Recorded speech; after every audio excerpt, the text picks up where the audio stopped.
The selfish giant. The giant's garden was beautiful and children loved to play in it. The giant, who was selfish, built a high wall around his lovely garden.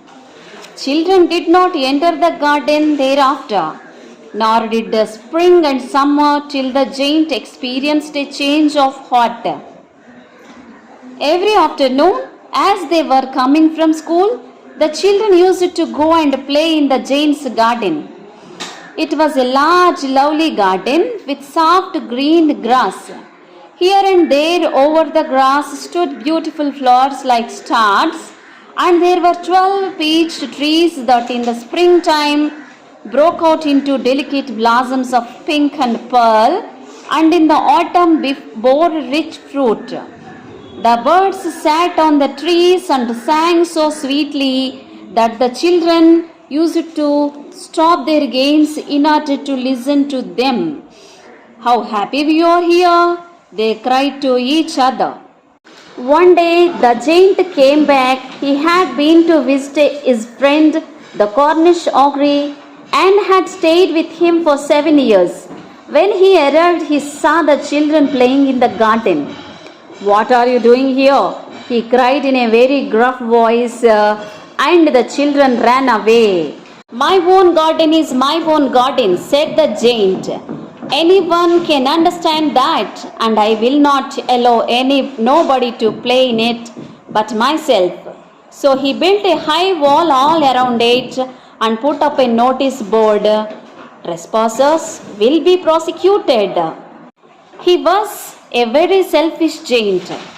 The poor children had now no way to play. They tried to play on the road, but the road was very dusty and full of hard stones, and they did not like it.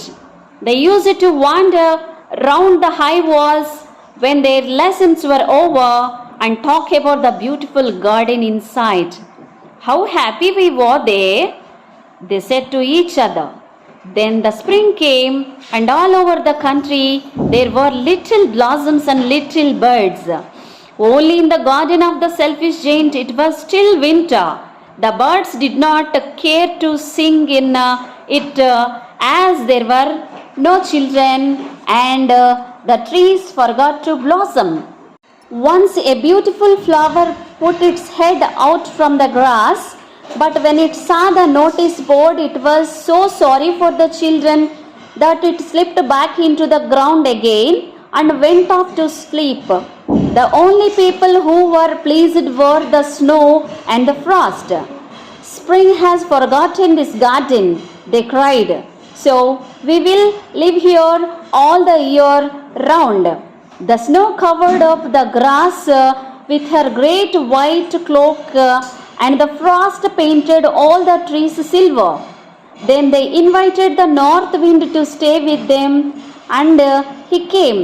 He was wrapped in furs, and he roared all day about the garden and blew the chimney pots down.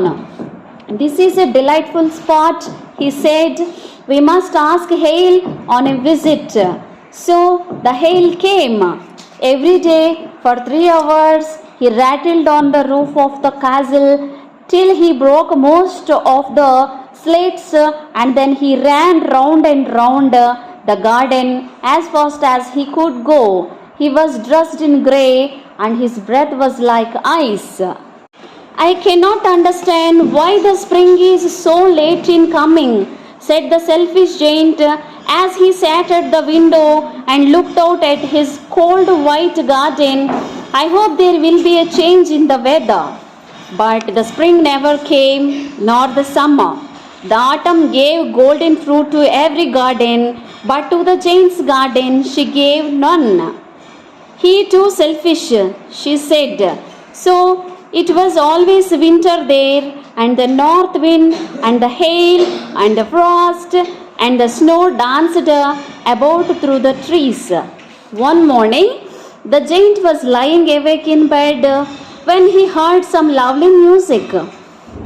It sounded so sweet to his ears that he thought it must be the king's musicians passing by. It was really only a little linnet singing outside his window, but it was so long since he had heard a bird singing in his garden that it seemed to him to be the most beautiful music in the world.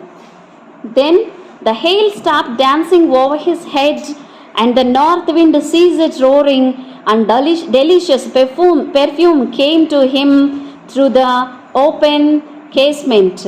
I believe the spring has come at last, said the giant, and he jumped out of bed and looked out.